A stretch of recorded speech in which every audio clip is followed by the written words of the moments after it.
I think it's absolutely unforgivable for the West to ever say anything about whether or not the developing countries, and that would include China and India, have any right to start moving away from wood and dung, which also kill many, many people while they're burning, toward coal and natural gas and nuclear. And I've not heard any leader address that issue directly. Well, I'd love to ask John Kerry or, your leader, Trudeau, or the people in the EU, where is your morality about these 6.5 billion people? Well, there is no good answer.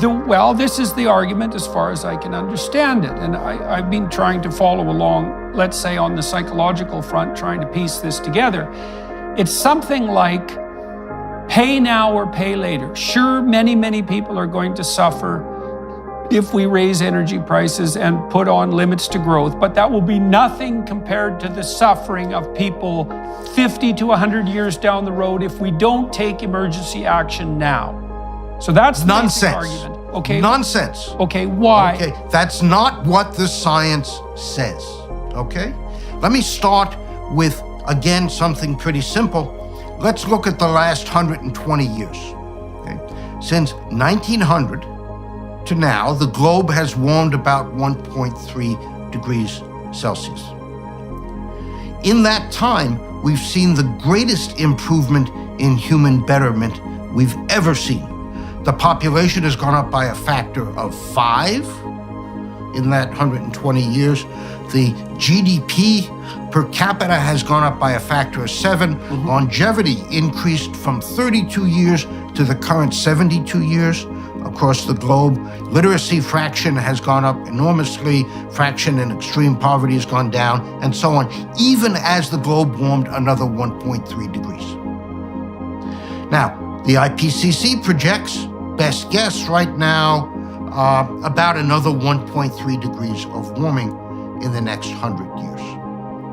To think that additional warming is going to reverse or even significantly derail the progress we've had is just nonsense. Okay? And in fact, the IPCC reports say that, at least on the economic front, a few degrees of warming is a few percent hit on the GDP.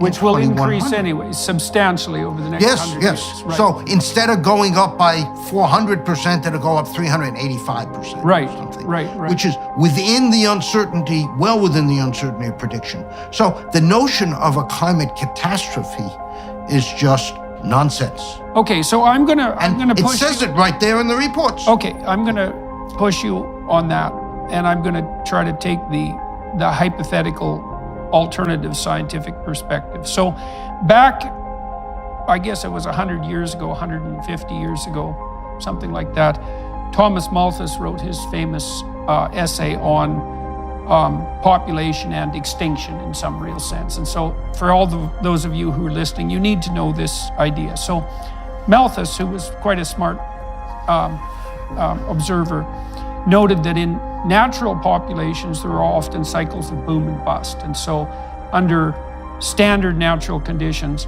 a population of animals, and that would range anywhere from single-celled animals, say in a petri dish, up to deer, grazing on the plains, a population would expand until it consumed all of the available resources. That would be mostly food in the case of animals. And then having overconsumed would precipitously collapse. And that's balanced in the natural world to some degree by predation and the competition between different species. But fundamentally— Between species, yeah. Right, but fundamentally, given limited resources, a given population will expand until it exceeds the carrying capacity of the environment. Now, Malthusian biologists assumed that model was relevant to human beings by assuming that we were subject to the same constraints. And so you really saw this kicking into high gear in the 1960s, where people like Paul Ehrlich, who has plenty of sins on his conscience, let's say, made the case in the mid-60s, along with the Club of Rome, that by the year 2000, we'd have so many bloody mouths to feed on the planet that commodity prices would shoot through the roof and everyone would starve. I remember reading, as you probably did, The Limits to Growth, right? The Forrester book, right? Right, and the time- Of course, we know now, yes. Well, and the Go ahead. time frame prediction was the year 2000. Now, one of the things we should point out that if you're putting forward a scientific hypothesis that's testable and falsifiable, it's incumbent upon you to specify the appropriate time frame. You don't get to say the human race is heading for an uncontrollable Malthusian catastrophe sometime in the next 10,000 years. It's like you can just go away with those ideas. If you can't specify the damn time frame, Right. then you should shut the hell up.